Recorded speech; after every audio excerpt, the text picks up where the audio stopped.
Ok, ya arrancó la grabación.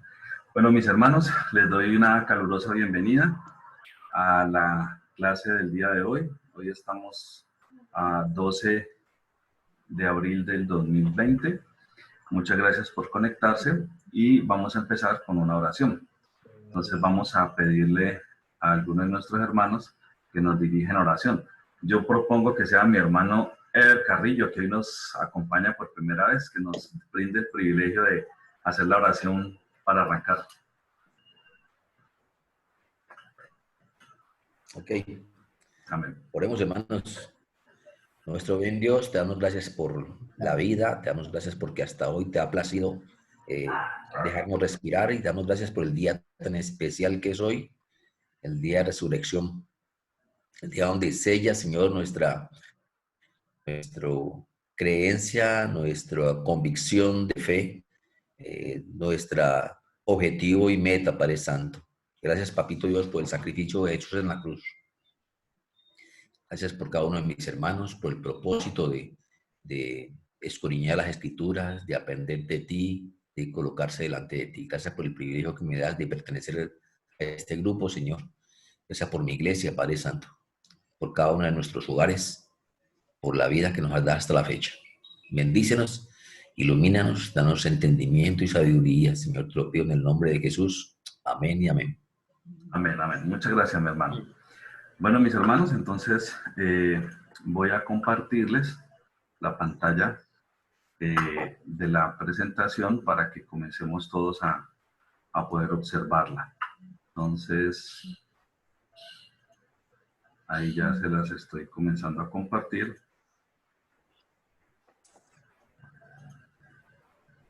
¿Todos la están observando? Correcto. Correcto. Ok, bueno, hermanos.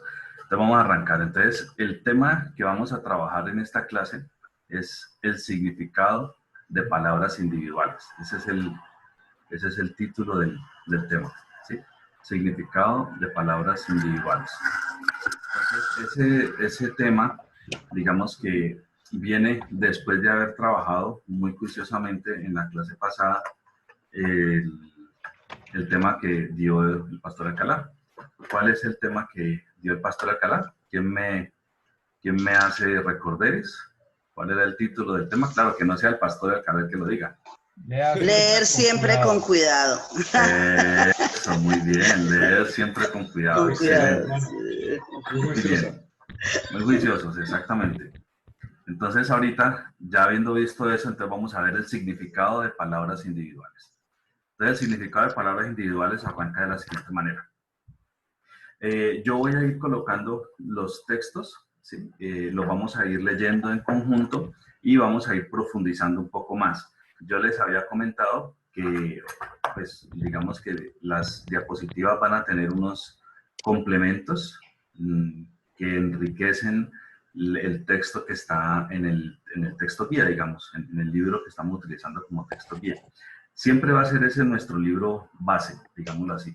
Pero yo siempre estaré enriqueciendo en las diapositivas con otros complementos que sean oportunos según cada tema. Entonces, así lo vamos a manejar. Bueno, entonces arranquemos. A ver, las palabras no siempre se traducen fácilmente de un idioma a otro, ¿sí? Lo que permite que las palabras se traduzcan no es que tengan equivalencia exacta, no necesariamente es eso, ¿sí? Sino que cada palabra tenga su área de significado. ¿Qué quiere decir eso de su área de significado? Parece como un poco, digamos que, un poco extraño en ese caso. ¿Cómo así que un área de significado? Entonces vamos a hacer un ejemplo muy didáctico al respecto, que muestra el libro. Entonces vamos a utilizar una palabra, la palabra coche en español, ¿sí? Hay una equivalencia en inglés que es coach. Bueno, vamos a hacer el ejercicio con ese par de palabras, una en español y la otra en inglés, para entender un poco lo que nos quiere decir pues, este tema. Entonces, aquí está la definición de lo que significa la palabra coche según el diccionario de la Real Academia de la Lengua Española, ¿sí? Tiene dos acepciones, ¿sí? Coche tiene dos grandes significados, digamos. ¿Sí? El primer significado pues tiene que ver como con el concepto de un carro en general, ¿sí? Un automóvil destinado para el transporte de personas con capacidad no superior a 7 plazas. un carruaje de 4 ruedas de tracción animal con una caja dentro de la cual hay asiento para 2 o más personas, ¿sí? Un vagón de tren o de metro, ¿sí? Todas esas son, digamos que, diferentes opciones del mismo concepto de coche. Pero también coche tiene otro significado, ¿sí? Y significa un tipo de mamífero, el cerdo específicamente. De hecho, en Guatemala también significa sucio. Así que si yo digo la palabra coche, en Guatemala le estoy diciendo sucio a alguien. Ah, usted es un coche. Ah, usted es un sucio. Entonces, son diferentes significados que tiene la misma palabra.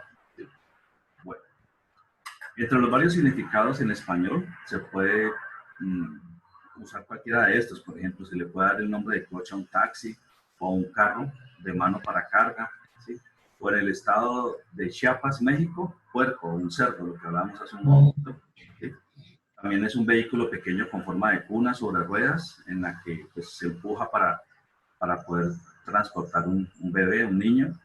En Guatemala significa sucio. Entonces, la misma palabra, coche, puede tener diferentes significados, algunos parecidos con otros y otros muy distintos, ¿sí? Por ejemplo, sucio versus pues algo que parezca un carro, están bien diferentes. Bueno, después, ¿qué pasa en inglés? Eso es en español. Y ahora en inglés, más o menos, ¿qué puede significar entonces la palabra coach? Entonces puede tener varios significados. Por ejemplo, puede ser un entrenador. Ahí están pues las palabras más específicas en inglés que son como sinónimos. Puede ser un autocar, puede ser un coche, o sea, como un carro. Puede ser un vagón, como una locomotora. Puede ser una carroza, a la que es pues arrastrada por caballos. Puede ser una diligencia. También un profesor particular, un profesor personalizado, es un coach también, ¿sí? Puede significar sencillamente entrenar, ¿sí? También preparar. Así que todos estos son diferentes, digamos que significados que puede tener la misma palabra. Obviamente también depende del contexto en el que nos encontremos, ¿ya? Así que en inglés, sí, esta palabra puede ser diligencia, un coche para niños, un vagón de ferrocarril, un instructor, ¿sí? De un equipo pues, deportivo, atlético. Entonces, por esto no será correcto en todo caso traducir la palabra coche usando la palabra coach en inglés, ¿sí? Sin embargo, las dos palabras tienen algo en común, ¿sí? La idea de un carro. Entonces, aunque ambas palabras, una en inglés y otra en español, tienen la misma esencia de que se refieren como a un carro, sin embargo, hay muchas diferencias entre ellas. Y utilizar la palabra coach puede que sea apropiado, como puede que no lo sea, dependiendo del caso.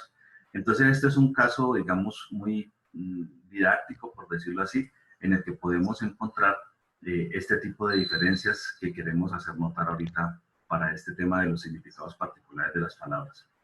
Bueno, por esto, las palabras usadas en alguna traducción de la Biblia, en cualquier idioma, no representan necesariamente el sentido exacto de las palabras del texto original. ¿Cómo así con esto?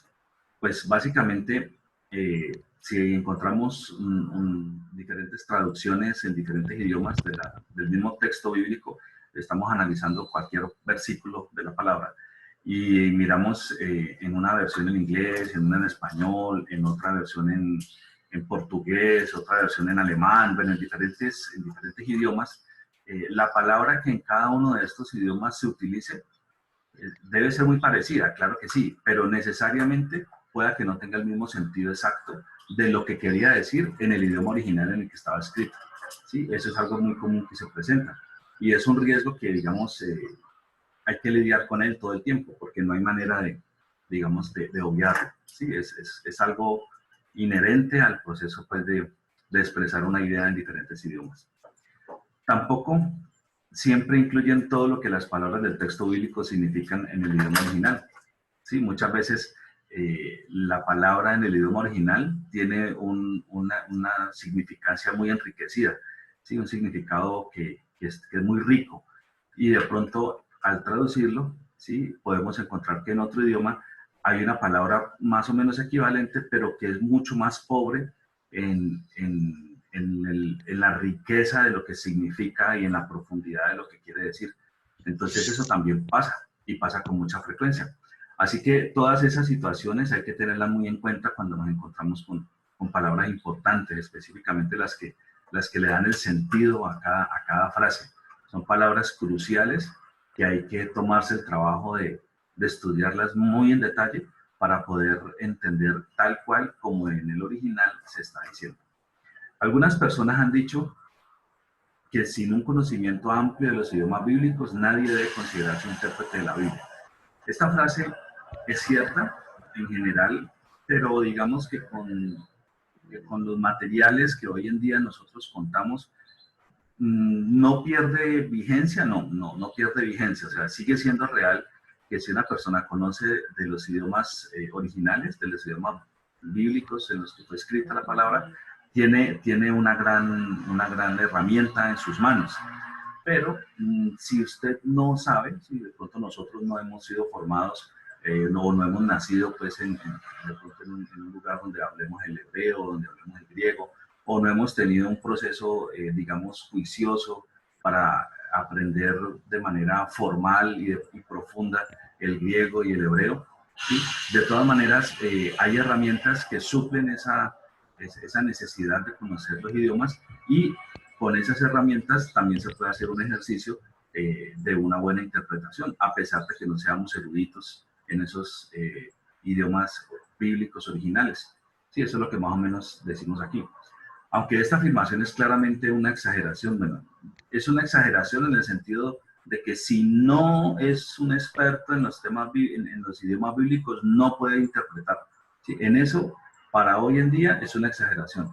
¿Por qué? Por las otras herramientas que ya tenemos. Entonces, no pierde vigencia, no pierde importancia el dominar los temas de los idiomas bíblicos. Claro que no, es muy bueno dominarlos, es muy bueno mejorar nuestro conocimiento y adquirir digamos que este universo pues de opciones que se nos abren cuando conocemos de manera detallada los idiomas originales, claro que sí, pero es una exageración porque como ya tenemos muchísimas herramientas, sí se puede hacer un ejercicio juicioso de buena interpretación, a pesar de que por alguna razón no seamos expertos. Para el estudiante que nunca tuvo la oportunidad de estudiar griego o el hebreo bíblico, hay libros de consulta para ayudar con esta necesidad. Libros sobre la gramática de estos idiomas, libros sobre el vocabulario del texto bíblico, este texto que estamos siguiendo nos indica en un parágrafo que está al final del libro, libros recomendados para la biblioteca del intérprete, según este texto. Yo me tomé el trabajo de colocarlos aquí simplemente para hacer una leída rápida de lo que este autor sugiere. Este autor da una sugerencia pues bastante interesante. Él dice, por ejemplo, varias traducciones de la Biblia del Nuevo Testamento.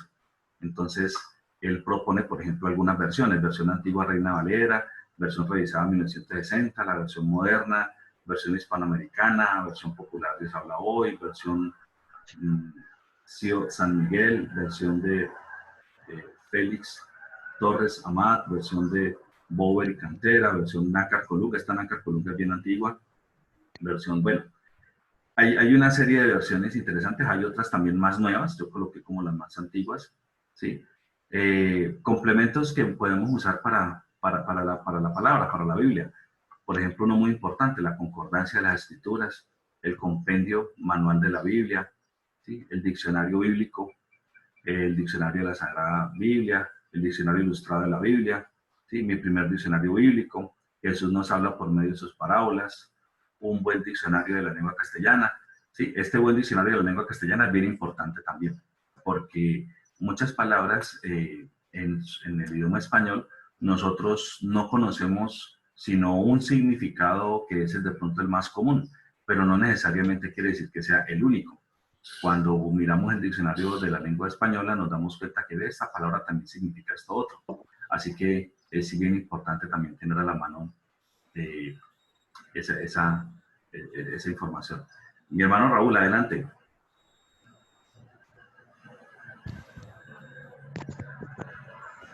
Ah, sí, señor. Te quería decir algo, ¿no? Sí, claro, es muy importante lo que estás diciendo de los diccionarios. y también hay que tomar en cuenta también un diccionario de sinónimos y antónimos. No sé si pues Sí. tú lo ibas a decir más adelantico, pero es muy importante y más cuando, lo digo por mi caso particular, ¿ok? ¿En qué sentido? En que me ha tocado dar alguna clase aquí y hay palabras que para nosotros significan algo y para ustedes, ¿verdad? Aunque somos casi, o sea, somos países hermanos, pero nuestras culturas son distintas. Entonces significan otra cosa. Y hay que tener o sea, muy en cuenta eso porque imagínate que yo voy a decir alguna palabra que para nosotros sea normal y pues para acá no. Entonces, es importante tener el significado de las palabras y algunos sinónimos por si acaso. Estoy muy de acuerdo con lo que me dice, hermano. Es correcto. De hecho también hay otro diccionario, yo no lo coloqué aquí, pero hay otro diccionario también bien útil y es un diccionario de errores del idioma español. Yo lo tengo y es bien interesante porque ese diccionario de errores del idioma español es un diccionario que nos hace caer en cuenta de, digamos, de palabras que conjugamos o que decimos de cierta manera que toda la vida hemos pensado que están bien dichas. Y resulta que cuando uno va a mirar ese diccionario y dice, ay, ¿cómo así? Dios mío, yo llevo toda la vida diciendo tal palabra y eso no se dice así, eso está mal dicho, eso no se puede usar de esa manera. Y es algo que no nos damos cuenta, como todas las personas, digamos, que a nuestro alrededor los utilizan, entonces nosotros hacemos digamos que un acto de fe, por decirlo así, donde creemos que así se dice, porque hemos escuchado que otras personas lo dicen. Y resulta que no. Por ejemplo, hay un ejemplo que tengo presente sobre eso, y es cuando se decía, hoy en día ya es aceptado por la Real Academia de la Lengua Española, ya hace varios años lo aceptaron, pero digamos que anteriormente, si yo quería utilizar la palabra, una palabra que significara crear conciencia, uno decía concientizar, ¿sí? Esa es una palabra pues que yo la usaba desde niño, yo la he escuchado toda la vida. Los profesores del colegio, de la universidad, todo el mundo hemos utilizado esa palabra, concientizar. Es que hay que concientizarse de tal cosa, es que hay que concientizar a los jóvenes de tal cosa. Bueno, y resulta que hace unos años esta palabra era equivocada. La manera correcta de decirlo era concienciar. ¿Sí? Esa era la palabra según el diccionario de la Real Academia de la Lengua Española. Obviamente el diccionario, como la misma lengua, ¿sí? Es un órgano vivo que se va enriqueciendo, ¿sí? Que va, digamos que, cambiando algunas características y agregaron esta palabra y hoy en día decir concientizar es completamente correcto, pero pues hace años no. Entonces, así como esta situación, hay una serie, hay un diccionario completo, grueso, es un diccionario grueso. Otra palabra, la exequible, accesible, exequible. Ah, bueno, aquí nos van a hacer otro aporte. Y hay otra palabra que es muy común que la gente diga mal y es, de hecho yo también, sino que pues me di cuenta hace poco, y es la palabra asequible. En realidad pues esa palabra no existe, sino que es una combinación que vulgarmente hemos hecho pues, a lo largo de la cultura y esa palabra no existe, sino que lo correcto sería decir accesible o decir exequible, no significan lo mismo. Accesible significa que es fácil de acceder y exequible significa que es fácil de conseguir. La palabra accesible no existe. Entonces, muchas gracias. Sí, señor, así es. Así Exactamente. Que, así adelante. Exactamente, eso le iba a decir, ¿no?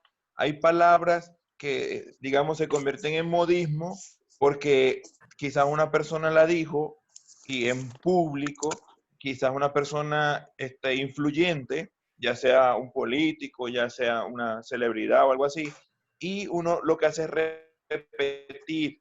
Entonces, esas palabras, la verdad, o sea, no son correctas. Y me he dado cuenta, hermano, que la Real Academia Española está constantemente renovando las palabras que son, o sea, que son aceptadas por ellos, ¿ok? Y muchas veces nosotros desconocemos cuáles son las actualizaciones de la Real Academia Española, ¿ok? Y hay que estar muy pendiente de eso porque uno también dice, no, esa palabra no existe, pero resulta que ya la Real Academia Española la aceptó y nosotros no tenemos esa actualización. Entonces, como bien dice Susan, ¿no? O sea, en verdad nosotros tenemos o sea, debemos tener en cuenta que hay palabras que no se deben utilizar porque están mal dichas, porque no existen, pero como se han convertido en modismo, pero también hay palabras que nosotros decíamos, no, esto no existe, y resulta que ya la Real Academia Española las ha aceptado. Es correcto, mi hermano. Muchas gracias por el aporte. Bueno, entonces, aquí digamos que sería muy bueno agregar dos que no tenemos, ¿sí? Y es lo que nos comentó el hermano Raúl, un diccionario de sinónimos y antónimos. Y de hecho, yo también agregaría uno que es un diccionario de errores, un diccionario de errores de la lengua. Bueno, entonces vamos a ver qué más nos propone el autor como libros que nos ayudan a enriquecer a la persona que quiera hacer un proceso de interpretación. ¿Listo? Entonces, estamos con los complementos de la Biblia, ¿sí? Otros son, por ejemplo, obras que tienen que ver con hermenéutica. Entonces, él nos muestra aquí algunas, hermenéutica bíblica de M.S. Terry, hermenéutica de Lund y algunas en inglés, que digamos que han sido a lo largo del tiempo referentes, ¿sí? Libros que fueron escritos por teólogos muy versados en su momento y que se han utilizado inclusive en los seminarios alrededor del mundo para enseñar hermenéutica. También, por ejemplo, hay obras que él sugiere, que son, por ejemplo, sobre arqueología, y estas, ¿por qué son interesantes? Porque es que los descubrimientos arqueológicos son una herramienta que ayuda a reconstruir la historia, ayudan a poder entender un poco más detalladamente cómo era el ambiente en el que se dio esa situación o este texto que estamos leyendo. Entonces esa reconstrucción de la historia nos la brinda la arqueología y eso nos ayuda a enriquecer mucho el entender la cultura, la costumbre y el contexto histórico en el que se dio cada situación. Entonces, un historiador, por ejemplo, ¿sí? Que nos narre acerca de lo que significa un escrito, nos puede ampliar muchísimo el contexto y eso ayuda a que nosotros podamos entender con más detalle el por qué se dijo una frase o qué sentido tenía cierta otra frase. Entonces, el autor nos sugiere también que es muy bueno profundizar en temas de arqueología. También hay otras obras históricas, ¿sí? Estas obras históricas, por ejemplo, sobre Juan el Bautista, Pablo, siervo de Jesucristo, algunas son sobre biografías de personajes históricos importantes de la palabra, ¿sí? Historias de la Biblia, uso y costumbres de las tierras bíblicas. Por ejemplo, ese uso y costumbres de las tierras bíblicas, ese es bien enriquecedor de ese libro. Es un libro bastante interesante que justamente nos ayuda a esto, a entender en ese momento qué hacía la gente, cuál era la costumbre, y esto nos brinda, digamos, un panorama más amplio para poder, leyendo la misma frase, entenderla de una manera más amplia. También el autor sugiere obras que ya tengan que ver específicamente con el griego, por ejemplo. Entonces aquí hay varias sobre gramática, por ejemplo, sobre la concordancia léxica en el Nuevo Testamento, también palabras, digamos, con sus significados griegos puntuales. Entonces, es, digamos, que la forma de enriquecer ya desde el punto de vista del conocimiento, pues, de uno de los idiomas bíblicos, que es el griego koiné, de hecho, que es la versión de griego que se utiliza en la palabra. Y también él sugiere algunos libros sobre el hebreo, que el hebreo antiguo, que de hecho pues no es el hebreo que hablan hoy en día los judíos, ¿no? Es un hebreo diferente. Ellos también, como todos los idiomas, el hebreo ha evolucionado, ha ido desarrollándose y pues ya es muy distinto al hebreo de aquel entonces. Bueno, ahí termina. Digamos que eso es más o menos lo que el autor sugiere yo más que hablar de libros, lo que quise es traerlos aquí a colación, no tanto para detallar los libros, sino como las áreas de conocimiento en las que el autor sugiere que es bueno, que sea bueno profundizar. Entonces vamos a hacer un pequeño recuento. Por un lado, él nos dice que obras que sean, por ejemplo, sobre el hebreo bíblico, el griego bíblico, obras históricas, obras arqueológicas, obras que traten sobre hermenéutica, o sea, interpretación bíblica, complementos de la Biblia, como los diccionarios bíblicos y demás, y diferentes traducciones de la palabra. Son como las grandes áreas que él sugiere que debemos complementar. Bueno, dejando entonces eso ya de lado, igual este material, como siempre, mis hermanos, se les envía para que ustedes lo tengan. Este material es bueno que lo conserven, porque como les dije al principio, no solo tiene lo que dice el libro, sino que tiene otros enriquecimientos adicionales. Bueno, como ejemplo de una traducción inadecuada en la antigua versión de Reina Valera, entonces no estoy diciendo que sea una traducción mala, o sea, una traducción equivocada desde el punto de vista que diga algo distinto a lo que debe decir. No es eso, sino básicamente, digamos que, perdón, voy a silenciarlo un momento a todos, para seguir, ok. No es que sea una mala traducción como tal, no quiere decir eso. Lo que quiere decir es que de pronto no es tan apropiada, o sea, puede de pronto haberse traducido de una manera más clara, ¿sí? Más que todo eso, como más clara. Entonces vamos a dar ahí un ejemplo, ¿sí? Romanos 10:9. Entonces, aprovechemos para que alguno de mis hermanos nos colabore leyendo Romanos 10:9. ¿Quién se ofrece? Aquí lo tengo. Listo, mi hermano Raúl. Entonces, colabóranos con Romanos 10:9. Que si confesares con tu boca que Jesús es el Señor y creyeres en tu corazón que Dios le levantó de los muertos, serás salvo. Amén. Muchas gracias por la lectura. Entonces, allí dice que si confesares con tu boca, ¿sí? Entonces utilizan la palabra confesar, ¿sí? Esa palabra confesar, ¿sí?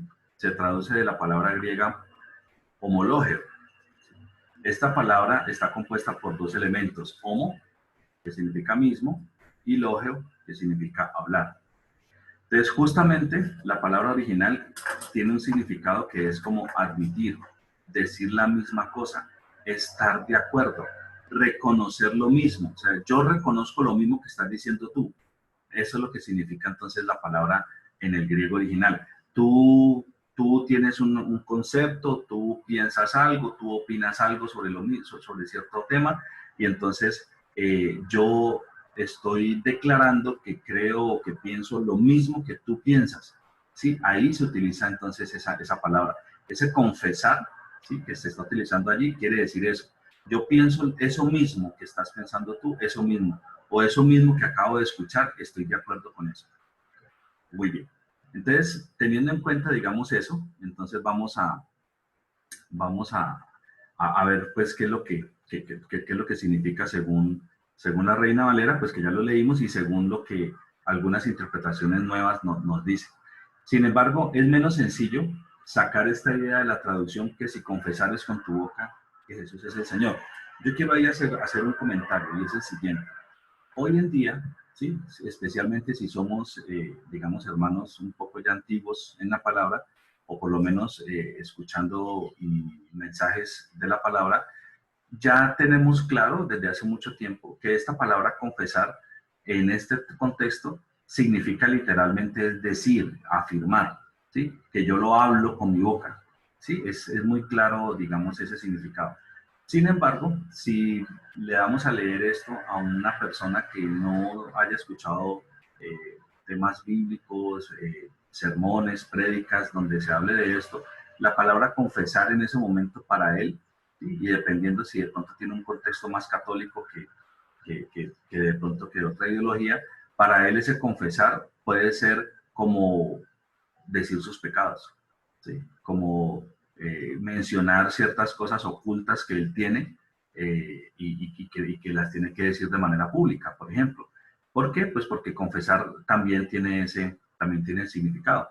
Entonces, este versículo no quiere decir confesar pecados al Señor. Eso obviamente nosotros lo sabemos porque ya estamos en este contexto y ya lo entendemos claramente. Pero no todo el mundo que esté en otros contextos lo va a entender correctamente. Sino hacer confesión con la boca de lo que uno está de acuerdo con Dios acerca de Jesús o que dice de él lo mismo que Dios dice. Cuando el intérprete haya captado el sentido verdadero del texto, lo podrá explicar con provecho para su auditorio. Entonces aquí me he tomado el trabajo, mis hermanos, de hacer algo interesante. ¿Sí? Y es que he buscado los significados de las palabras, tanto en la Real Academia de la Lengua Española como también en el griego. Entonces, ¿qué significa confesar? ¿Sí? Según la Real Academia de la Lengua Española. ¿Sí? Significa expresar voluntariamente sus actos, ¿sí? Sus ideas o sus sentimientos verdaderos. ¿Sí? Ese es un significado. Pero también tiene este otro, reconocer y declarar. Este es más el que trabaja la palabra. Y con este significado es que fue colocado en la palabra, en la palabra de Dios, o sea, en el texto de la traducción bíblica en español, la palabra confesar. ¿Sí? Significa reconocer y declarar. ¿Sí? Obligada por la fuerza de la razón. O sea, cuando yo de pronto estoy con una persona discutiendo sobre algo, y la persona me da una razón de mucho peso, y yo digo, hermano, y me tengo que tragar ese sapo, pues, porque resulta que la razón que usted me está dando es una razón muy fuerte, muy poderosa, y entonces yo tengo que reconocer y declarar que usted tiene la razón, y lo que usted está diciendo, sí, así es como lo está diciendo usted. Entonces eso también significa confesar, ¿sí? Y miren que ahí confesar para nada tiene que ver con decir pecados, nada tiene que ver con decir algo oculto, con mencionar algo que tengo escondido, no necesariamente. Es más, ni siquiera necesariamente tiene que ser algo que no, que es que yo pienso que eso es así, porque puede ser que recién apenas lo estoy adquiriendo, recién apenas me acaban de dar unas razones tan fuertes que ya yo puedo decir, uy, hermano, no puedo refutarle más eso. Entonces allí también se puede utilizar esta palabra de confesar. De hecho, esa es la que se está utilizando en el texto bíblico. ¿Listo? También significa declarar al confesor en sacramento de penitencia a los pecados. Bueno, allí hay todas las definiciones de la Real Academia. La segunda es la que se está utilizando entonces en el texto bíblico. Pero entonces, aquí tomé un trozo de una herramienta virtual en la cual nos ayuda a hacer la traducción interlineal, palabra por palabra, del texto griego, ¿sí?, al texto en español. Entonces, si ustedes observan, está en negrito, ¿sí?, las palabras en griego, y está en azulito las palabras en español, ¿sí? Entonces, está cada palabra en griego y qué significa en español. Entonces, si ustedes lo unen, sí, más o menos se entiende, pero no tan claramente como cuando se redacta en español, porque está de una manera literal, ¿sí? Entonces dice, porque si alguna vez confiesas o declaras, ¿sí? Aquí utiliza el declara, miren, mis hermanos, declara, dando a entender que aquí no es un confesar, pues, de confesar pecados, ¿sí?, sino de afirmar algo, ¿sí? Declaras con confesión pública los hechos, ¿sí? Entonces, declaras con confesión pública los hechos, o sea, afirmarlo públicamente. Uf, bravo. Eso es lo que realmente significa esa palabra, ¿sí? En la boca de ti, Señor Jesús, y creyeres o confíes en Él, en el corazón de ti, que Él, Dios, a Él levantó, resucitó, fuera de muertos, serás salvado o librado. ¿Sí? Obviamente ya, pues, bien acomodada en el idioma español, según la versión 1909 y según la Reina Valera, esta es como la 1960 más o menos, como una internacional, es que si confesares con tu boca que al Señor Jesús, miren cómo cambia aquí, que si confesares con tu boca que Jesús es el Señor, me gusta más esta segunda, que Jesús es el Señor, sin embargo no está mal la primera tampoco, ¿sí? Y creyeres en tu corazón que Dios le levantó de los muertos, serás salvo. Y creyeres en tu corazón que Dios le levantó de los muertos, serás salvo. Pero entonces la parte de la palabra con la que nos queremos concentrar es la parte confesar, la palabra confesar. Y si confesares, en ambos ha sido traducido con la palabra confesares. ¿Y está mal? No. no está mal, está bien, es una traducción buena.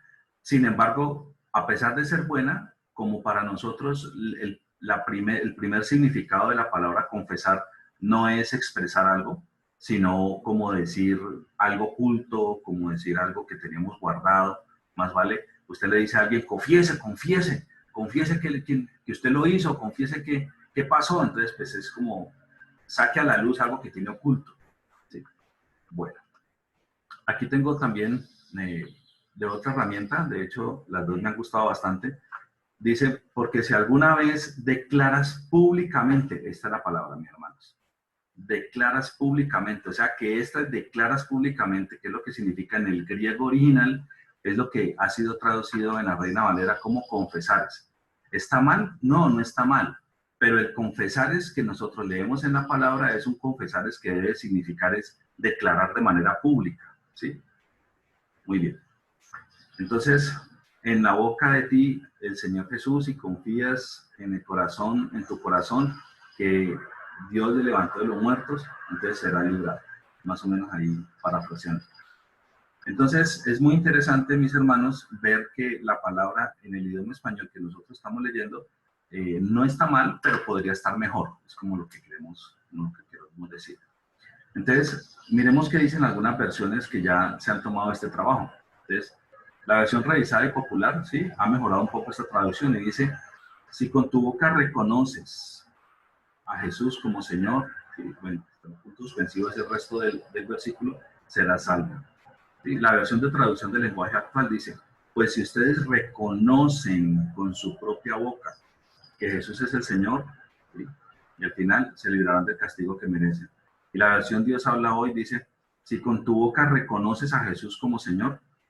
Entonces miren que en estas versiones ya no utilizan el confesares, ¿sí? Sin decir que confesares está mal, confesares está bien, pero entre confesares y reconocer, digamos que si usted es una persona que no tiene muy claro el contexto y el significado en el mundo cristiano de la palabra, pues confesar a lo que se refiere, pues es más claro reconocer.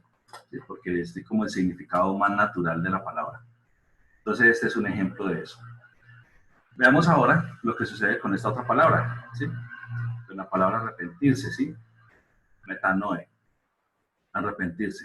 Entonces, significa cambiar de pensamiento o opinión. Esto nosotros también ya lo tenemos claro, porque hemos escuchado muchas prédicas en las que nuestros pastores, en los lugares donde hemos recibido estos mensajes, nos han explicado qué significa arrepentimiento, qué significa arrepentirse. Y arrepentirse básicamente es cambiar de mentalidad. Sí, eso lo hemos escuchado muchas veces. Pero si no hubiese alguien que nos hubiera explicado eso, entonces, ¿qué es lo que significaría arrepentimiento para nosotros? Pues lo más probable es que arrepentimiento significaría como un remordimiento por haber hecho algo malo a alguien, por ejemplo. ¿Sí? Ese sería como el significado básico. Si no tenemos a alguien cristiano, pues que nos haga la claridad de que arrepentirse realmente es un cambio de mentalidad. Entonces, en ese orden de ideas, ¿sí? Esa palabra viene de meta, que es como trans, y no, que es pensar. Entonces, como hacer una transición en el pensar, ¿sí? Como hacer un cambio en el pensar, una migración de un pensar a otro pensar, una transformación. Entonces, esta idea no resalta en las traducciones comunes, como por lo menos se ve en Marcos 1:15, que dice arrepentidos y creed en el Evangelio. Ese arrepentidos y creed en el Evangelio, ¿sí? Arrepentidos es específicamente eso, cambie su mentalidad, o sea, modifique su manera de pensar, ¿sí? Y crea en el Evangelio. Comúnmente, la idea de tristeza o de remordimiento está asociada con el arrepentimiento. Esto es lo que les decía, que para alguien pues, que no sea cristiano, que lo más normal es que arrepentimiento va a significar algo como remordimiento, casi que lo mismo, ¿sí? Y la Biblia realmente enseña que este sentimiento acompaña al arrepentimiento. Pero la esencia del arrepentimiento no está en las emociones, ¿sí? O sea, como en sentir esa lástima por haberle hecho daño a alguien. También puede tener ese componente, pero no es la esencia, ¿sí? Sino el cambio de actitud. Realmente la esencia de un arrepentimiento es el cambio de actitud. No tanto que a usted le haya dolido que le hizo mal a alguien. Vuelvo y digo, eso no es que esté mal. Está bien que usted se sienta mal porque le hizo mal a alguien.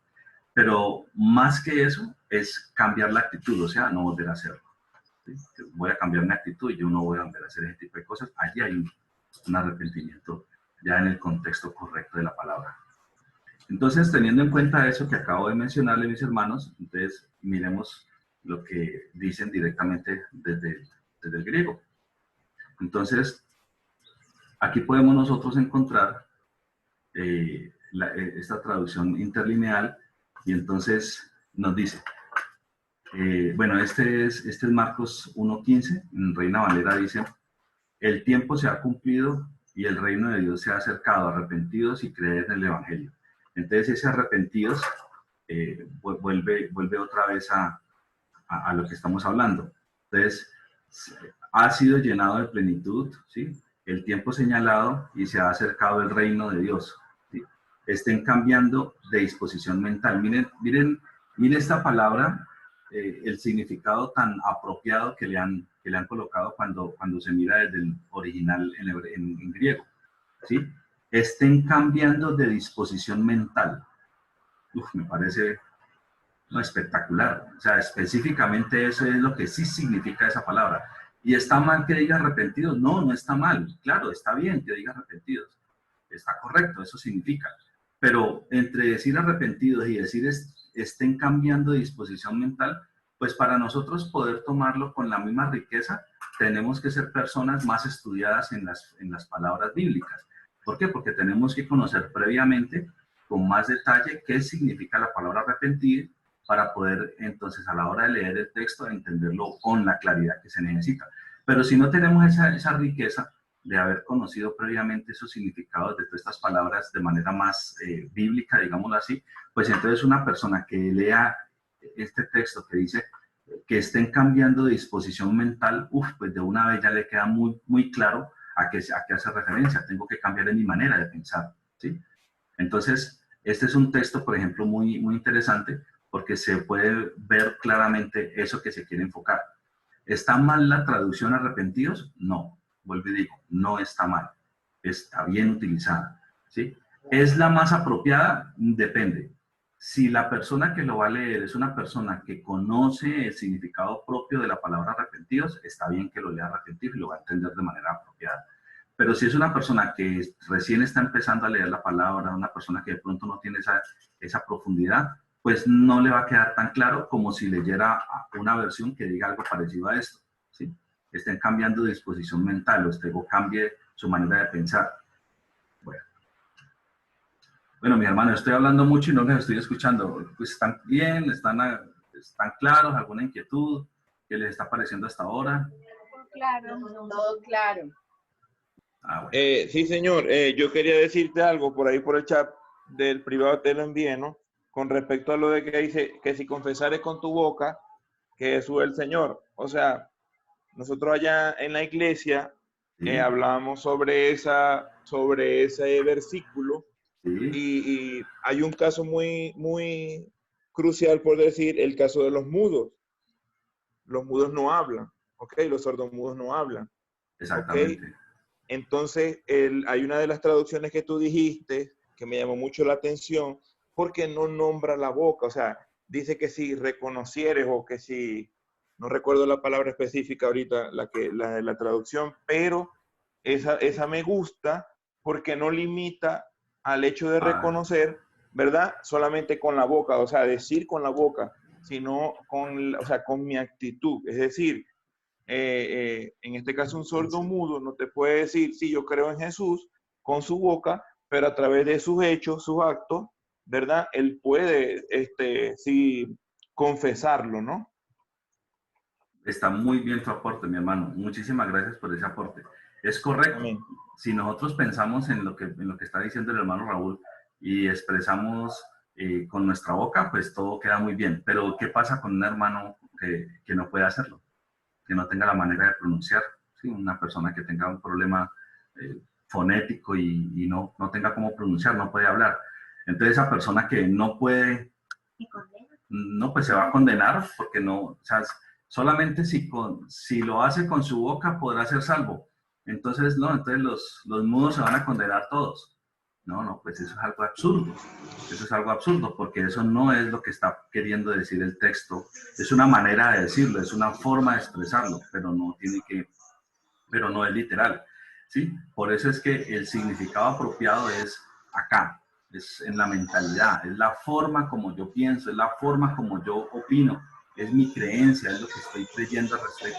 Entonces, si eso cambia y lo hago y creo ahorita en el Señor como debe ser, eso es lo importante. Entonces, muchas gracias por el aporte, mi hermano. La verdad está muy interesante. No me había puesto a pensar esa opción, por ejemplo, de hermanos que fueran sordomudos. Pero está muy bien, muchas gracias. Bueno, entonces, sí, adelante, mi hermana Marta. También ese versículo ha sido muy mal usado para la evangelización, que muchas veces las personas, por decir el versículo, como se dice en la Iglesia Católica, un creo, esto, ya son salvos, mas no llegan a sus actitudes, a hacer un cambio de vida, de mentalidad, que es confesar, pero que nuestra mentalidad cambie, nuestros actos. Entonces muchas veces le decimos, si tú confiesas con tu boca que Jesús, entonces ya eres salvo, y lo llevan a hacer una oración de fe, cuando el cambio es con nuestra actitud. Entonces ha sido de verdad mal usado, lastimosamente, en muchas salidas de evangelización. Muchas gracias, hermana, por el aporte. Y es correcto, porque si nosotros nos quedamos, digamos, como en el significado literal, entonces básicamente podríamos pensar que simplemente es como un acto, me disculpan la palabra que voy a usar como tan fea, como un acto mágico.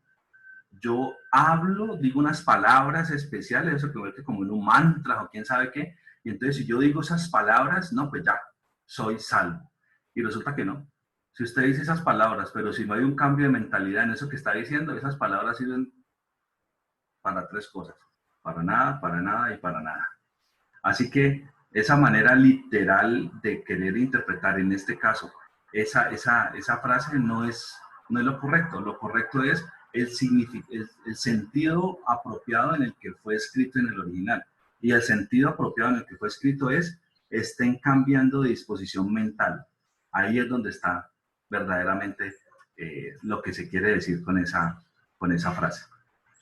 Listo. Entonces, aquí es otra herramienta que también utilizo, y esta tiene la 1990 y la más actualizada, dice, y diciendo, el tiempo es cumplido y el reino de Dios está cerca, arrepentidos y creer en el Evangelio. Aquí más o menos es lo mismo, el tiempo se ha cumplido y el reino de Dios se ha acercado, arrepiéntanse y crean en el Evangelio, ¿sí? Entonces, aquí está la palabra arrepiéntanse, arrepentidos. ¿Está mal? No, mis hermanos, vuelvo a decir como por 20ª vez, no, está bien, pero podría usarse de pronto otra palabra que de pronto nos ayude más. Hay algunas versiones que ya no utilizan esa palabra arrepentidos sin decir que está mal. Por ejemplo, en la versión popular de la Reina dice, vuélvanse a Dios y acepten con fe sus buenas noticias. La versión del lenguaje actual dice, ya está cerca el día en que Dios comenzará a reinar. Vuélvanse a Dios y crean en la buena noticia. Este vuélvanse a Dios, obviamente, es un significado que para mí también es interesante, porque es como si yo en cierto lugar estuviera Dios y yo estuviera caminando en un sentido contrario. Y vuélvanse a Dios implica como cambiar de sentido, girar y otra vez, ¿sí? Retomar el camino hacia Dios de nuevo. Entonces eso más o menos quiere decir, cambie su mentalidad respecto a Dios, o sea, diríjase, cambie lo que piensa que está torcido y enderécelo en la dirección de Dios. Entonces ese también es una palabra, digamos, que puede ser bastante apropiada, ¿sí? También aquí en la versión Dios habla hoy, dice, ya se cumplió el plazo señalado y el reino de Dios está cerca, vuélvanse a Dios y acepten con fe su buena noticia. Entonces, digamos que son maneras, utilizando otra palabra que no es la de arrepentidos, ¿sí? Y que también dan un sentido apropiado a la frase. De hecho, este vuélvanse me parece a mí un poco más claro, pero definitivamente sigue siendo más claro estén cambiando de disposición mental. ¿Sí? Definitivamente ese es el significado por excelencia pues de esa palabra. Entonces, aquí, por ejemplo, la Biblia de Jerusalén dice, el tiempo se ha cumplido y el reino de Dios está cerca. Convertíos y creed en la buena nueva. Aquí ya no utilizan la palabra arrepiéntanse, ¿sí? Ni la palabra vuélvanse, sino que aquí están utilizando la palabra convertíos. Entonces, ese convertidos, ¿qué significa convertidos? Pues cuando una persona tiene un dogma de fe, tiene una creencia, y él se convierte, ¿sí? en un cristiano, por ejemplo, pues obviamente su manera de pensar ahorita es la manera de pensar conforme a las enseñanzas del cristianismo. Entonces ese convertidos también implica un cambio, pero de mentalidad, ¿sí? Entonces, ¿cómo lo dice una versión? ¿Cómo lo dice otra? Bueno, hay unas que lo dicen un poco más claro que otras, pero ya entendemos el significado apropiado. Esta otra versión también lo dice así, la versión de la Biblia, la palabra, ¿sí? El tiempo se ha cumplido y ya está cerca el reino de Dios, convertidos y creed la buena noticia. Bueno, mis hermanos, en estos dos ejemplos, ¿sí?, se señaló el valor de conocer la composición de las palabras originales, es decir, su etimología. Etimología quiere decir el origen de las palabras, o sea, esta palabra viene de la raíz griega, de la raíz del latín, que significa tal cosa, ¿sí? Eso es un significado etimológico. ¿Es bueno tener en cuenta el significado etimológico? Por supuesto que es bueno, por supuesto, porque las palabras tienen un significado de acuerdo a de dónde han venido, o sea que sí es importante. Sin embargo, mire lo que nos dice aquí el autor, pero no debemos interpretar las palabras usando solamente su etimología, ¿sí? Porque tiene sus peligros, o sea que parece ser que si solo me baso en la etimología, pudiera que esté bien, pero de pronto pueden haber casos donde de pronto la mera etimología solita puede que se quede corta, puede que de pronto no tenga en cuenta algo que es importante tener en cuenta, ¿sí? ¿Por qué? Porque la etimología es el origen de cómo se creó la palabra. Pero es que pasan otras cosas también con el idioma. Entonces, mire lo que nos dice este teólogo. De hecho, este es uno de los autores que el autor referencia, sugiriendo pues que es bueno leer el libro de él. Dice, Michelsen nos recuerda que el significado de las palabras cambia muchas veces y ya no es el mismo que tenía originalmente. O sea que pueden haber palabras en un idioma que en un principio tenían un significado y que con el paso del tiempo, tal vez por costumbres culturales, el significado fue cambiando. Y es posible que nos encontremos con que muchos años después o siglos después, una palabra, a causa pues de estas circunstancias, ya tiene un significado de pronto que no es el mismo que tenía etimológicamente hablando, o sea, al principio, cuando recién la palabra, digamos, se creó. Entonces, no es posible afirmar que el significado de las palabras usadas en los textos bíblicos sea el mismo que indica su etimología. No podemos asegurarlo, porque como no estamos digamos, en el pasado, entonces digamos que nos queda un poco corto poder afirmar eso. Sin embargo, hay un riesgo, y esos riesgos siempre hay que examinarlos, nunca lo podemos dejar de lado. ¿Pasa siempre? No pasa siempre, pero puede pasar, y puede darse la situación. Por ejemplo, la palabra entusiasmo. Ustedes miren tan particular esta palabra. ¿Qué significa entusiasmo para todos? ¿No? Pues estar feliz, voy a ponerle ganas, yo quiero hacer esto, me siento contento de estar en este nuevo reto y lo voy a dar con todo. Y eso puede significar entusiasmo en nuestra manera de hablar, en nuestro significado, digamos, coloquial. Entusiasmo tuvo sus orígenes en el latín y en el griego, ¿sí? Más o menos hasta 1807 significaba ser poseído por un dios. Imagínense esa palabra. Significaba ser poseído por un dios. Llevaba también el significado de inspiración sobrenatural y el éxtasis profético o poético. Ahora, sin embargo, significa solamente un sentimiento extático, ¿sí? O la energía apasionada en cualquier actividad. Eso es lo que significa para nosotros. Colocarle como mucha energía apasionada para hacer una actividad. Sí, entonces hice digamos que una profundización sobre esa palabra y quiero mostrarles lo que investigué. Entonces, según el diccionario de la Real Academia Española, ¿sí?, entusiasmo significa exaltación y fogosidad del ánimo, ¿sí?, excitado por algo que lo admire o cautive. Esto es lo que nosotros entendemos, ¿sí?, por la palabra entusiasmo. Esa es digamos que la definición que nosotros manejamos. Sin embargo, también significa adhesión fervorosa que mueve a favorecer una causa o un empeño. También, digamos que esa es más o menos parecida a la primera, también lo entendemos así. Pero mire lo que significa la tercera, mis hermanos, y está en la Real Academia de la Lengua Española, o sea que nos está diciendo el autor algo que es cierto, ¿sí? Furor o arrobamiento de las sibilas al dar sus oráculos. Entonces, ¿qué sería sibilas? Entonces, sibila, según el diccionario de la Real Academia, es mujer sabia, yo diría más vale bruja, ¿sí? A quien los antiguos atribuyeron espíritus proféticos, ¿sí? Entonces, la Real Academia le define como una mujer sabia. Bueno, yo diría otra cosa, pero básicamente, entonces, cuando estas mujeres sabias, ¿sí?, a las cuales se les atribuyeron espíritus proféticos, ¿sí?, estaban básicamente como gobernadas por espíritus, ¿sí?, como poseídas por espíritus, ¿sí?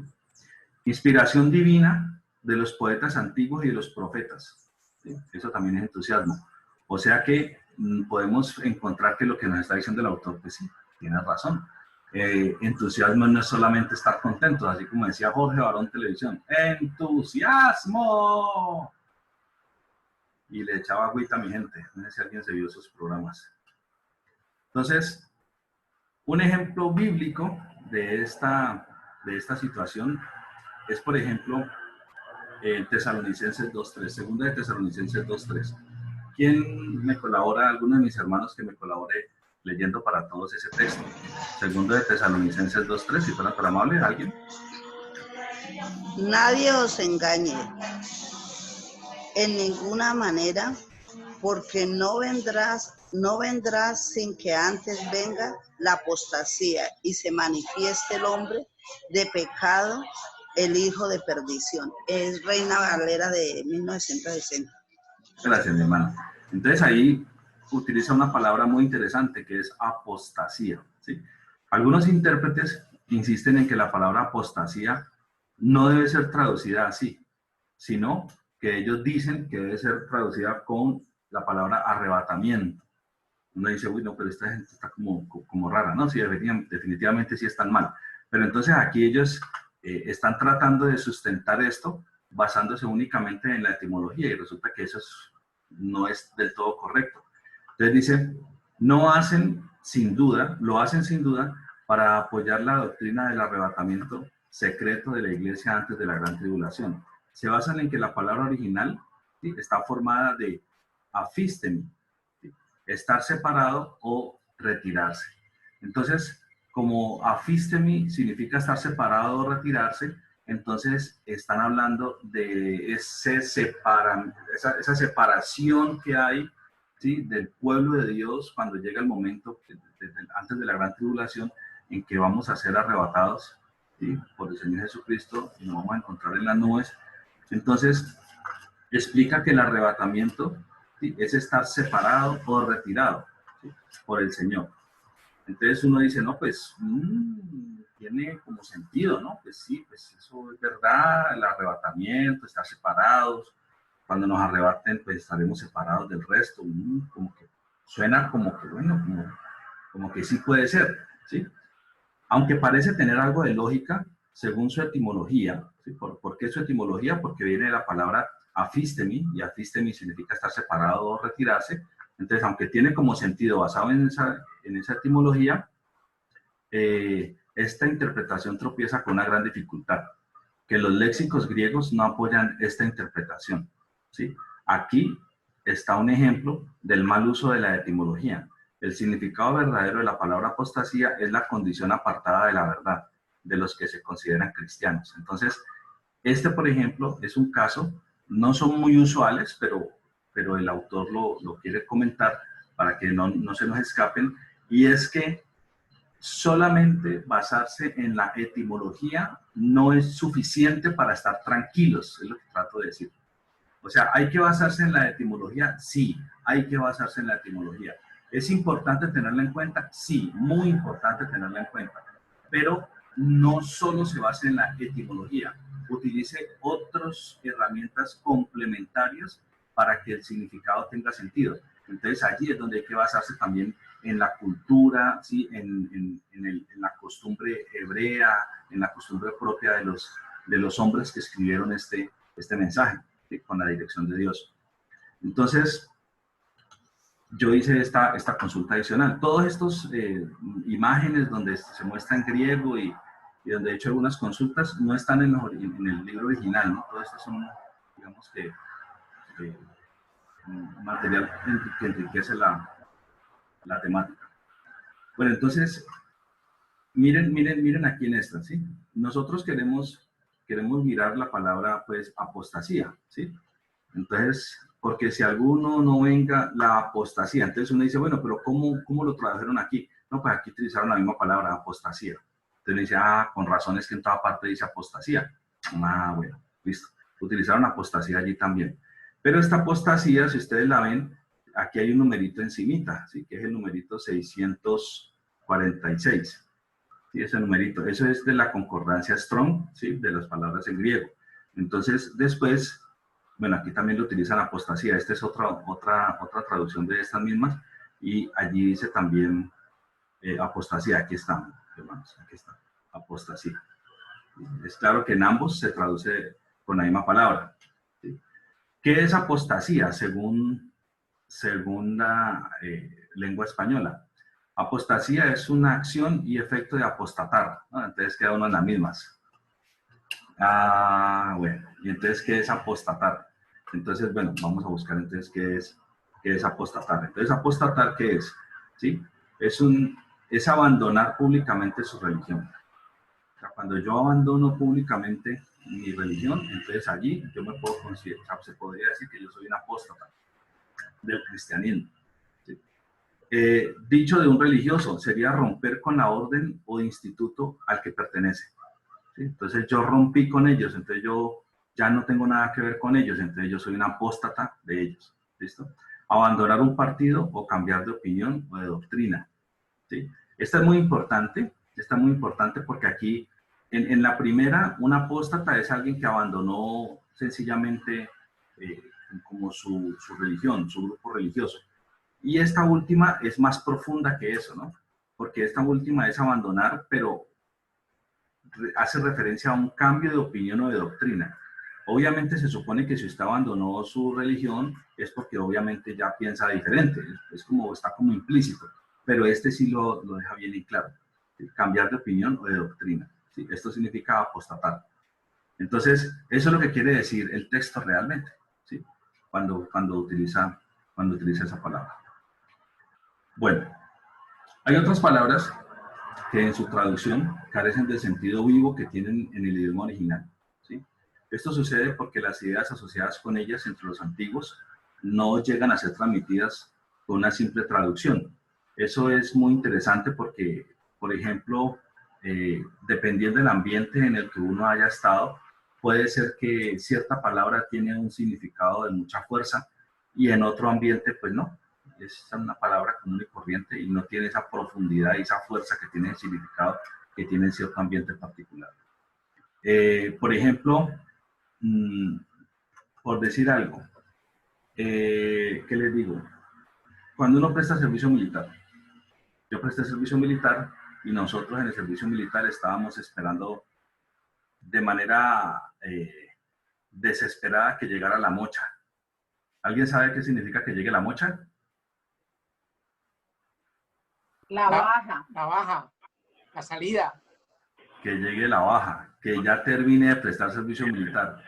Entonces, nosotros, por ejemplo, cogíamos un almanaque de esos pequeñitos, de esos que uno utiliza en la billetera, y cada día que iba pasando uno en el ejército lo iba pintando de negro. Cada día un manchoncito de negro. Y el otro día otro manchoncito de negro. Entonces, cuando le mostraban a uno los antiguos la mocha de ellos, sí, entonces ellos tenían casi todo negro y les faltaba apenas unos cuantos rengloncitos en blanco. O sea, quiere decir que ya iban a terminar de prestar su servicio militar. Entonces, por ejemplo, esa palabra de la mocha, tiene un significado, digamos, diferente a lo que significa mocha en el idioma español normal, pero además de eso muy fuerte. O sea, para uno querer salir de allí era lo más que uno quería. O sea, todo el mundo quería que ese momento llegara rápidamente. Entonces, vamos a dar un ejemplo. Vamos a Romanos 6:23. ¿Quién me colabora leyendo Romanos 6:23, por favor? Porque la paga del pecado es muerte. Mas la dádiva de Dios es vida eterna en Cristo Jesús, Señor nuestro. Amén, amén. Muchas gracias, mi hermano, muy cordial. Entonces, la paga del pecado es muerte. Listo. ¿Eso lo entiende uno? Sí, claro, lo entiende.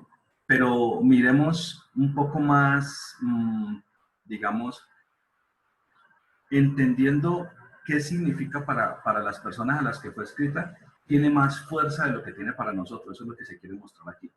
Entonces, la paga del pecado es muerte. Entonces, la palabra traducida de paga es esta, ¿sí? Opsonia, ¿sí? Que se usa para denotar el salario pagado a los soldados, ¿sí? O de las raciones que recibían en lugar de dinero. ¿Sí? Los soldados recibían una paga diaria, ¿sí? Que era pues su salario. Esto era esta, opsonia, paga. Comúnmente esta paga era de cantidad y calidad miserable, ¿sí? Lucas 3:14. Bueno, aunque Lucas 3:14 no está diciendo que es una mala paga, pero pues hace referencia a esa paga. Y debemos entender que esta idea va vinculada como parte de su significado. Entonces, si están hablando que la paga del pecado es la muerte, y esa paga es la misma palabra de lo que se le paga a ese soldado romano, ¿sí? Entonces, vamos a ver qué significa esa palabra de paga. Obviamente es pagarle un salario, pero cuando nosotros vamos a ver aquí, por ejemplo, porque los sueldos, aquí significa el sueldo. Ah, efectivamente, ¿sí? El sueldo que se le paga a ese soldado, ¿sí? Porque los sueldos del pecado, muerte, ¿sí? Pero el don de Dios, vida eterna. Entonces, sueldos es la palabra que significa según la traducción del original. Pero tiene una fuerza adicional y esa no la vamos a ver en la mera traducción.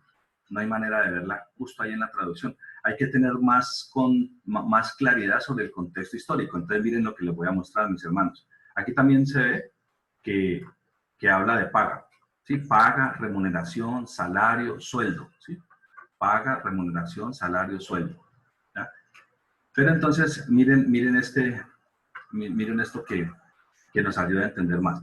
Resulta que Persenio fue el líder de un motín contra Tiberio en el año 14 después de Cristo, ¿sí? Fue un romano y pues él se quejó ante su líder, pues, para dejar en claro ciertas cosas. Entonces miren lo que él escribió. El servicio militar es duro y poco provechoso.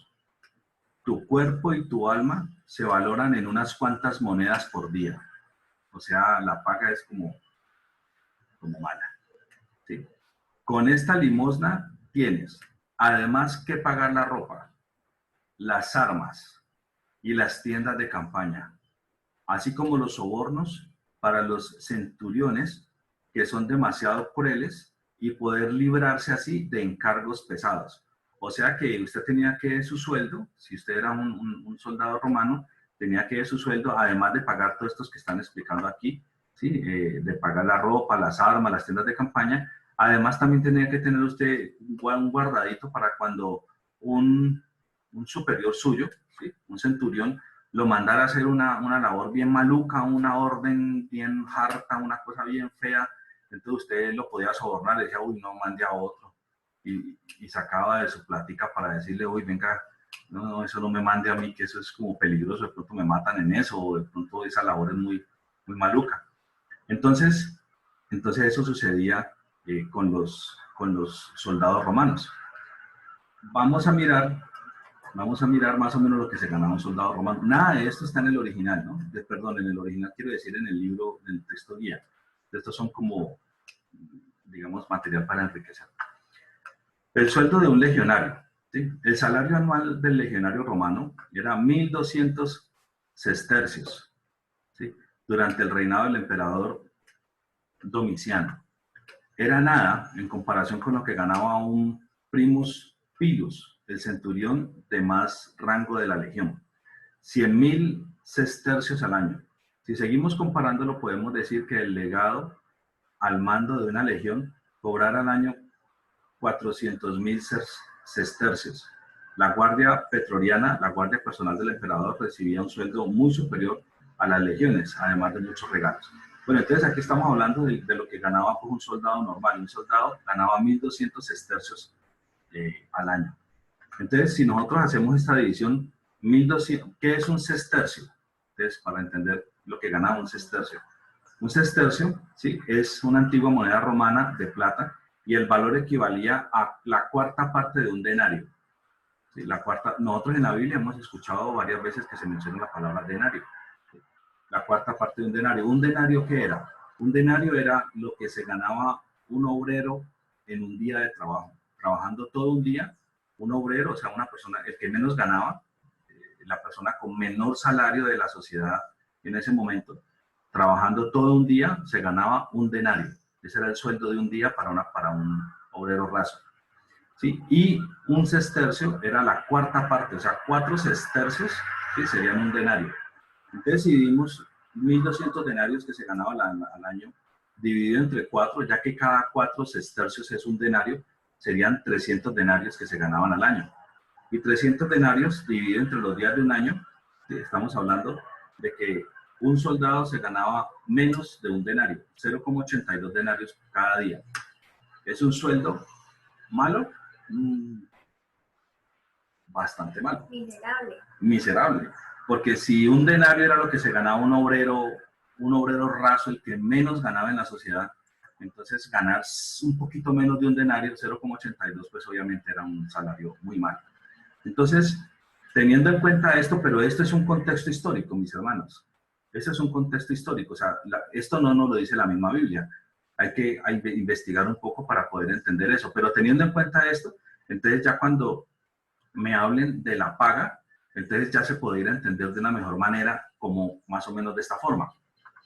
Teniendo en cuenta este contexto, sería justo entonces traducir la oración así: el miserable salario del pecado es muerte. El miserable salario del pecado es muerte. ¿Sí? Cuando se habla de esa paga, obviamente, ¿está diciéndolo bien? Sí, lo está diciendo bien, pero no lo está diciendo con la fuerza con que se diría si se dijera de esta forma. ¿Sí? El miserable salario del pecado es muerte. Entonces aquí queda claro con este ejemplo que a veces uno lee las palabras y por desconocimiento del contexto no entiende la fuerza que tienen ciertas palabras, ¿sí? Y uno pasa por encima de ellas sin conocer eso y entonces también pierde fuerza aparte del mensaje. Entonces este es, digamos que otro aspecto importante para tener en cuenta. Por eso es que para poder hacer un proceso de interpretación, no solamente es necesario la parte etimológica, o sea, de dónde viene la palabra, sino también el contexto y qué significaba según el momento histórico. Bueno, en la investigación del sentido original de las palabras, que esto es lo que hace pues parte de la hermenéutica, debemos notar que algunas eran usadas en un sentido limitado o especial, ¿sí? Según la región o la época de la historia. Este sentido especial se llama el uso local, ¿sí? O según los gramáticos, ¿sí? El usus loquendi. Es preciso investigar hasta qué punto el uso local afecta a las palabras griegas, así como las palabras usadas en la traducción. Sí, porque es posible que una palabra tenga un significado a nivel general, pero en cierto sitio, en cierta localidad, tiene también otro énfasis o otro significado alterno. También puede pasar. Esto se hace estudiando los pasajes donde esas palabras se emplean. ¿Sí? A veces una misma palabra tiene varios significados y el sentido se debe determinar examinando el contexto. Aún así, no es siempre claro en cuál de varios sentidos el autor la ha usado. A pesar de todo esto, a veces no queda con mucha claridad el autor si la escribió para dar a entender en este sentido o en este otro. El contexto ayuda mucho, pero hay veces que aún mirando el contexto queda alguna ambigüedad porque como que podría ser cualquiera de las dos. Entonces es bastante complejo en algunos casos. La versión antigua, por ejemplo, de Reina Valera usa la palabra caridad, ¿sí? Y traspasar, ¿sí? Y otras en un sentido diferente del que tienen actualmente. Entonces la versión de 1960 ha sustituido, por ejemplo, caridad, ¿sí? Con amor bueno, no, en algunos casos, pues, donde ha sido, pues, digamos, relevante.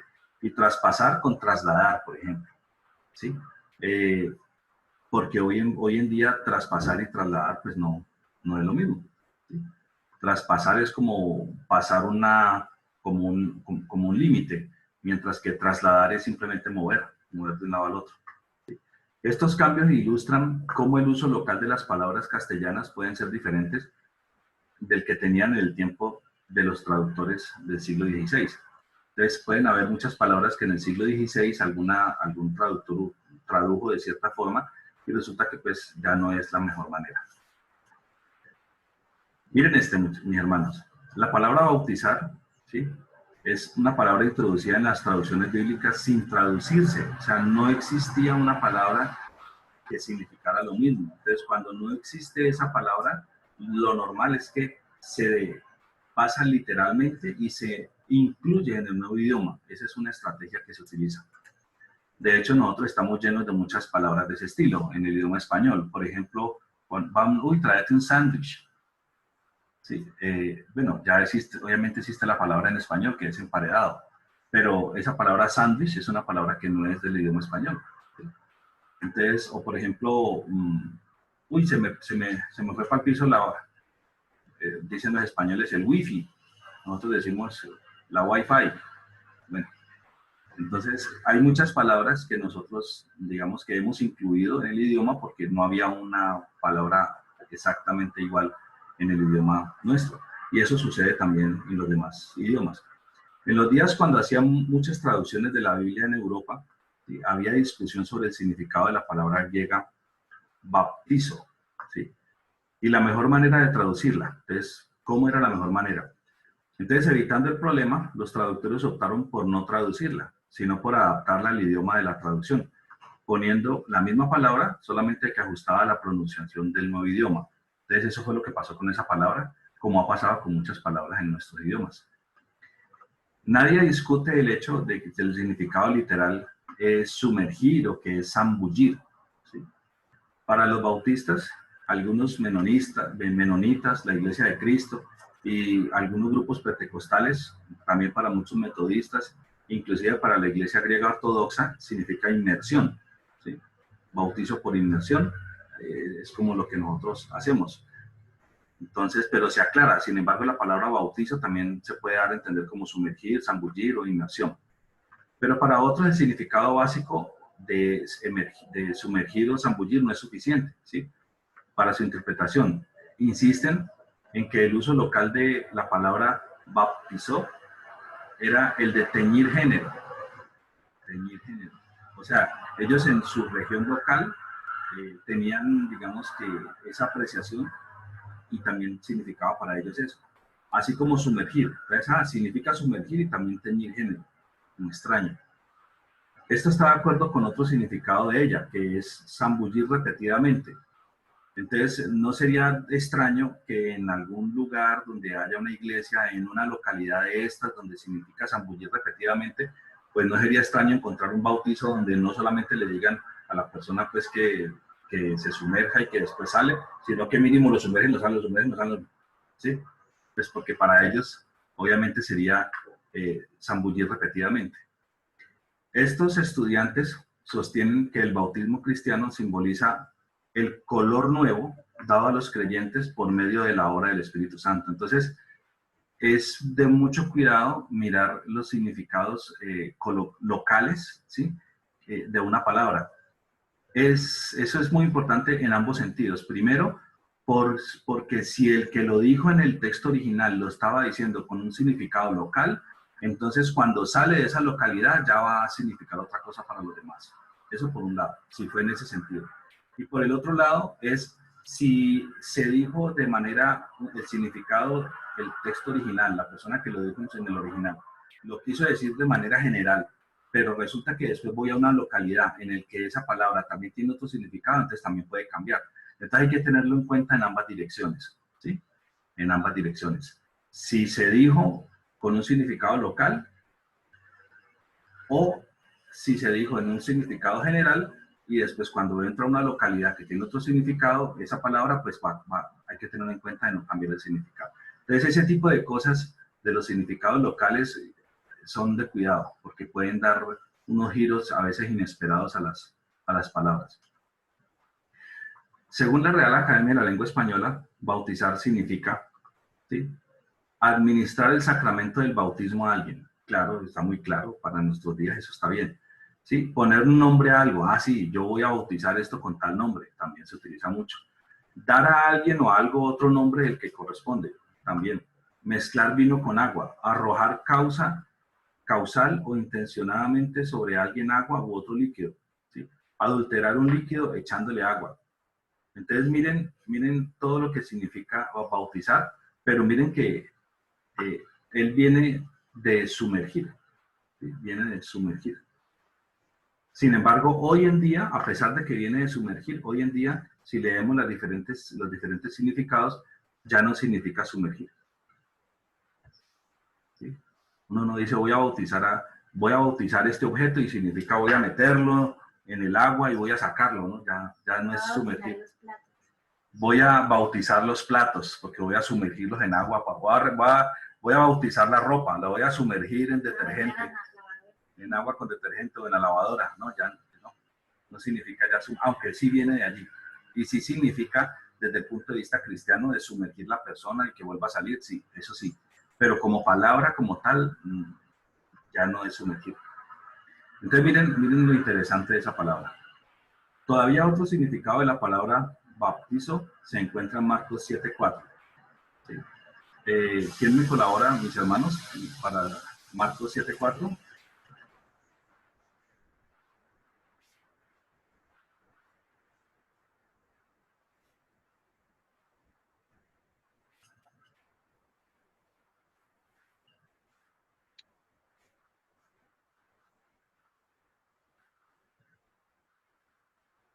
Pero no se peleen.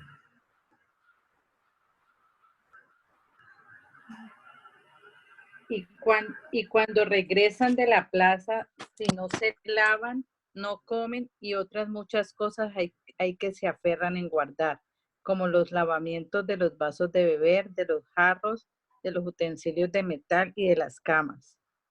Muchas gracias. Los lavamientos de los vasos de beber.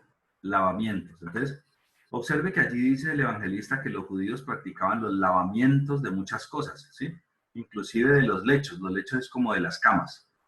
La palabra lavamientos es realmente bautismos. Si nosotros vamos al original, lo tradujeron como lavamientos, pero realmente la palabra original que está allí es bautismos, porque bautismo significa sumergir, ¿sí? Ya que no sería probable que sumergieran las camas, ¿sí?, o los lechos, ¿sí? Entonces, era más aconsejable para la traducción utilizar la palabra lavamiento. Los traductores han traducido la palabra baptizontai, ¿sí?, con lavamientos, ¿sí?, o lavatorios, ¿sí? Dos versiones inglesas dicen rociamientos. Vamos a ver lo que dicen acá en el griego. Entonces dice: y desde la plaza de mercado, si alguna vez no sean sumergidos. Entonces miren la palabra, vean. ¿Sí? La palabra es acerca del bautismo. Está en 907, esa es la referencia strong de esta palabra griega, 907, ¿sí? Y vamos a ver entonces esa 907, ¿sí?, en el strong de la palabra en griego, es baptizo, ¿sí? Baptizo. Y baptizo significa dejar abrumado, es decir, completamente mojado. O sea, mojar por completo, ¿sí? Eso es lo que significa. Y es la misma palabra bautizo. Sin embargo, obviamente no es un bautizo del concepto de bautizar, de que una persona se bautice en el nombre del Señor Jesús y demás, el Padre, el Hijo y el Espíritu Santo, ¿sí? Usando solo en el Nuevo Testamento, ¿sí?, la ablución ceremonial específicamente es la ordenanza del bautismo cristiano. Pero entonces miren la palabra, vuelvo y se la muestro. Aquí la palabra es que sean sumergidos, ¿sí? Es la palabra, la referencia 907, ¿sí?, que es bautizo. Entonces, en ese texto, en el original, está la palabra bautizo, pero obviamente no significa el bautismo como lo conocemos, ¿sí? Es una derivación de la 911. Esta palabra se deriva de otra palabra, ¿sí?, que es bapto. Sí, bapto, sí, es arrojar, inundar, es decir, cubrir completamente con un fluido, ¿sí? En el Nuevo Testamento solo un sentido especial y calificado, es decir, literalmente mojar, ¿sí? Ya sea una parte de la persona o la persona completamente, ¿sí? Entonces, allí nosotros podemos ver que se está utilizando esa palabra en ese texto y no se podría traducir como bautizó, porque pues hubiera quedado mal. Y volviendo de la plaza, si no se lavan o comen, y otras muchas cosas hay que tomar para guardar, como los lavamientos. Muy bien. Ya vamos a terminar. El intérprete bíblico debe usar los resultados de los mejores estudios a su alcance, junto con sus propias investigaciones para determinar el significado de alguna palabra dudosa y para saber si tiene algún significado diferente en otros contextos. O sea que se necesita, entre más experta sea la persona en la cultura, en la historia, ¿sí? En la geografía, en la manera como ese pueblo ejecutaba ciertas cosas y en el idioma también, entonces va a poder hacer un mejor proceso de interpretación apropiado. El intérprete debe entender que tales dudas no se resuelven con el uso de una sola regla, como vimos ahora. ¿Es importante mirar el origen etimológico de las palabras? Sí, es importante. ¿Es solo lo único importante? No. Hay que usar ese y hay que usar otro. Hay que usar todos los que más puedan, ¿sí? Para poder llegar a una interpretación, digamos, correcta, bien apropiada, ¿sí? Sino con la ayuda de otras reglas que puedan afectar su significado. Algunas palabras tienen algún uso especial en la Biblia. Su significado debe ser averiguado por el estudio de varios lugares donde se encuentran. ¿Cuál es la ayuda más efectiva para esto? Pues hay una muy buena y son las concordancias, mis hermanos, ¿sí? Poder tener la concordancia a mano, una concordancia completa, sirve muchísimo porque me ayuda a poder encontrar otros sitios de la palabra donde se usó, otros sitios de la Biblia en el que se usó esa misma palabra. ¿Listo? Una misma palabra tendrá varios significados según el escritor la usó en un determinado texto. No siempre será claro en cuál sentido la usó el escritor. Por eso hay que acompañar de las otras herramientas para poder dilucidar esa parte. El significado de palabras individuales. Por ejemplo, mis hermanos, la palabra ley, ¿sí? En la Biblia se usa de muchas maneras y estas son algunas de ellas, ¿sí? Una es que son los 5 primeros libros escritos por Moisés, o sea, el Pentateuco. A ese se le llama la ley también. También se le llama la ley a toda la escritura del Antiguo Testamento. Esa también es la ley. ¿Sí? También se le llama la ley a los 10 mandamientos. Esa también es la ley. ¿Sí? La ley civil de cualquier nación. Esa también es la ley. El poder innato del pecado. ¿Sí? El evangelio de Cristo. El principio de ley en comparación con la gracia y quizás otras acepciones más también pueden significar ley. De la misma manera que las palabras carne, mundo, evangelio, espíritu, muerte, justicia, no siempre tienen el mismo significado. Por eso son palabras muy importantes que hay que analizarlas de manera detallada. Por eso, en el proceso de hacer un estudio o de hacer un análisis, una interpretación, esas palabras cruciales que están en ese texto, hay que profundizarlas porque pueden cambiar notoriamente el significado del texto. Otras palabras cuyo significado es especial, ¿sí? Indican en la Biblia algo más de lo que las palabras originales daban a entender en el lenguaje común de los griegos y de los hebreos. Por ejemplo, iglesia, ¿sí? Eclesia es una de esas. Significa la congregación de Dios, especialmente de los que creen en Jesucristo. O sea, nosotros tenemos claro que la iglesia somos todos nosotros, las personas que conformamos el grupo de creyentes, ¿sí? Pero la palabra fue tomada del uso común, ¿sí?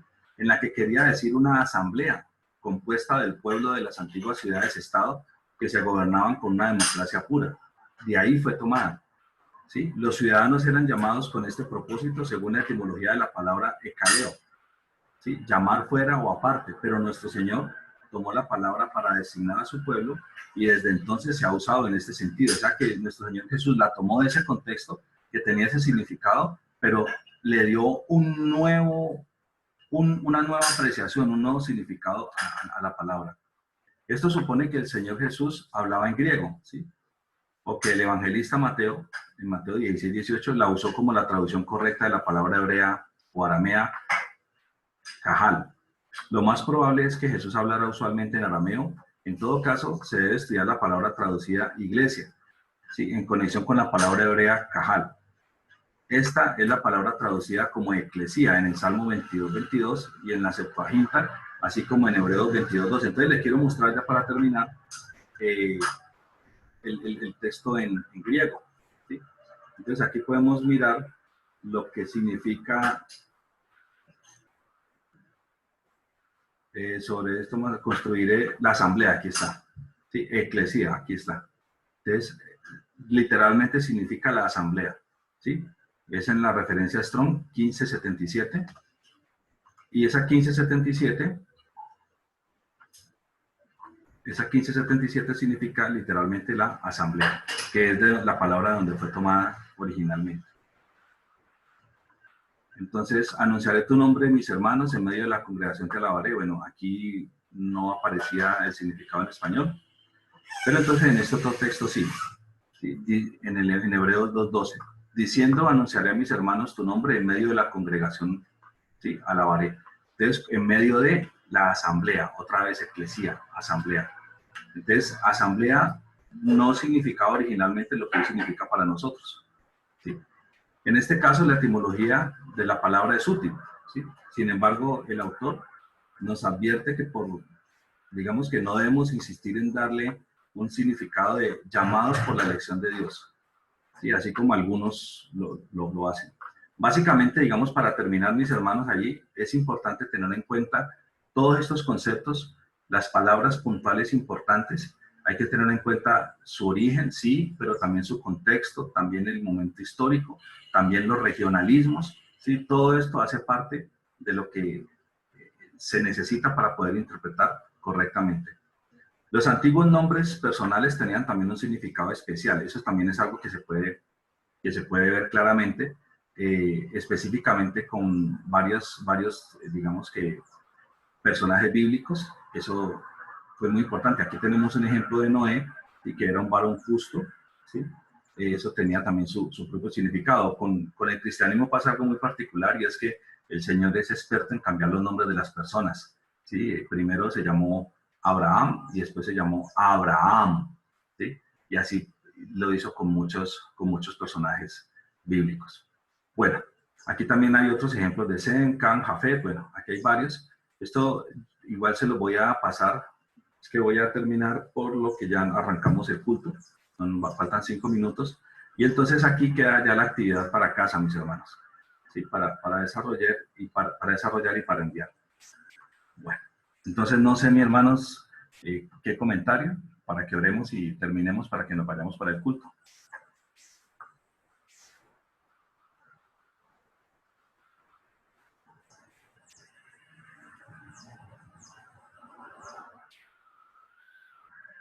¿No? ¿Ningún comentario? Todo bien, gracias. Entonces voy a orar, mis hermanos, y vamos a terminar. Señor, Padre Santo, alabamos y bendecimos tu nombre. Te damos gracias por este tiempo que nos has regalado. Permite, Señor, que cada día podamos instruirnos más, podamos aprender más de tu palabra, Señor, y que podamos ser de bendición para otras personas también. Te pedimos que ahorita nos guíes, Señor, y permitas que llegue a nuestra vida palabra, ya que vamos a arrancar el culto en unos minutos, Señor, y que seas tú hablándonos a través del mensaje que tienes para nosotros. Te lo pedimos, Señor, y te damos gracias por todas las bendiciones que nos das a diario, en el nombre de Cristo Jesús. Amén. Amén. Amén. Hermanos, Dios les bendiga. Muchas gracias por estar en este tiempo. Amén. Hasta luego. Yo les mando este material para que lo tengan, y cualquier inquietud, pues con mucho gusto pueden comunicarnos. ¿Listo? Bueno, mis hermanos, voy a terminar ya la sesión, y que el Señor les bendiga. Hasta luego. Dios los bendiga. Chao. Gracias.